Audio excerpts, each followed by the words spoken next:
today as we answer facts about Canada Study Permit.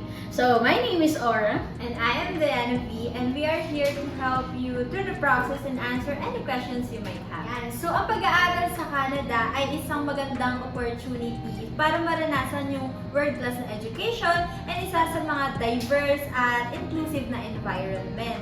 Pero ang pag-ayos sa mga requirements na to and yung process sa pagkuha ng study permit ay medyo nakakalito, tama? Correct. So ngayon pag-uusapan natin kung ano ba yung mga pinakamadalas na natatanggap natin na tanong from our audience and from our attendees. So kasama na dito yung eligibility criteria, ano ba yung mga requirements na kailangan natin paghandaan, ano yung mga pagdadaanan ninyong process. So whether you're just doing your research about Canada Study Permit or ready ka na talaga na mag-apply, ACN is here to help you throughout the process.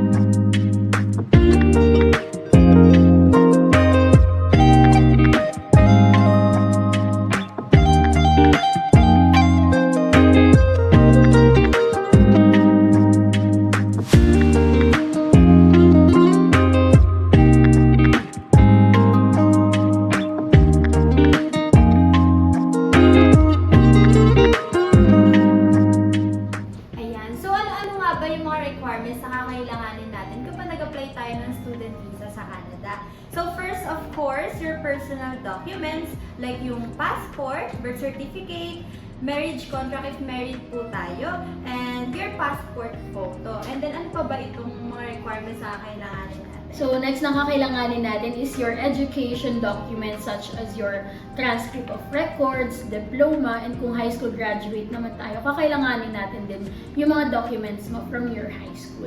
So next naman is your employment and yung iba pang additional documents na kakailanganin natin. So kailangan natin yung updated resume mo, certificate of employment from your previous hanggang current employer. So, this is applicable po para sa mga may work experience na, and yung financial documents para ma-prove natin yung financial capacity mo to shoulder your tuition fees, and of course yung living expenses mo pagdating sa Canada, and lastly yung English requirement. So, ang maganda naman dito is most of our partner school, hindi na nila kailangan ng mga English examination katulad ng IELTS or PTE. So, may mga partner school tayo na nagtatanggap ng medium of instruction or English certificate na manggagaling sa last school na in-attendan.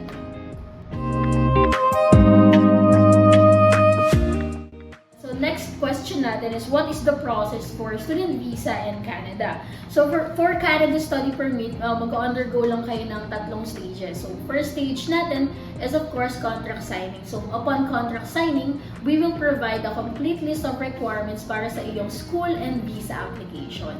Yes, and then for the second stage, it is the enrollment. So once na kumpleto na yung mga requirements na kakailanganin natin na ipasa, ACN will submit it to your chosen institution. And yes, si ACN na po ang mag-e-enroll sa inyo, and you just need to provide the required documents na hihingin po natin. And then the school, magpo-provide sila ng letter of offer, and you need to pay the initial deposit for that school, and then makaka-receive po tayo ng letter of acceptance. And then after that is the last stage, which is the visa application process. So for this stage, you need to have your medical examination na, and gather additional documents for your visa application.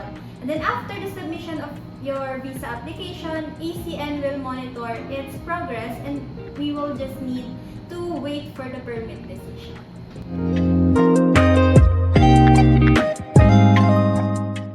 Last, ano-ano nga ba mga factors na maaaring makaapekto sa magiging visa decision ng immigration? Of course, yung una, your previous study. So, ano ba yung last na education natin sa Philippines? Tulad nga na nasabi namin sa previous video namin, so, sinabi namin doon yung mga qualified to apply. So, yung mga senior high school graduate, yung mga undergraduate, yung mga bachelor's graduate.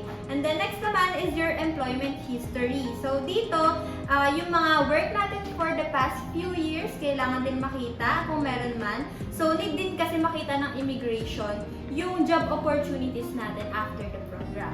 Ayan. So, next naman na kailangan i-consider is yung purpose of study.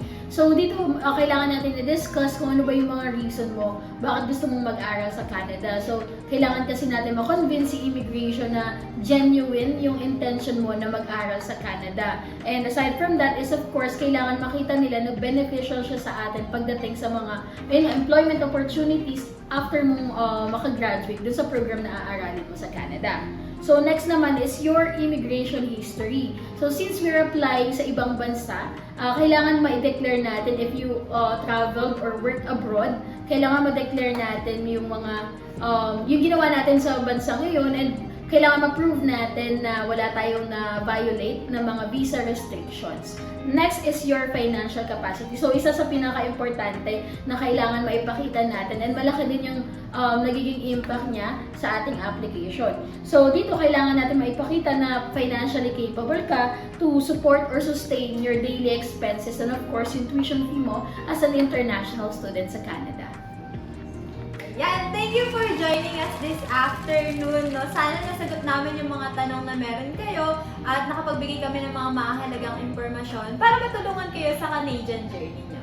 Ayan, so kung titignan, medyo mahirap nga at nakakalito, pero sa tamang impormasyon, paghahanda, at of course sa tulong ng ACN Southern, mas magiging madali ang inyong application. Take the first step towards your Canadian dream. Talk to an ACN staff now!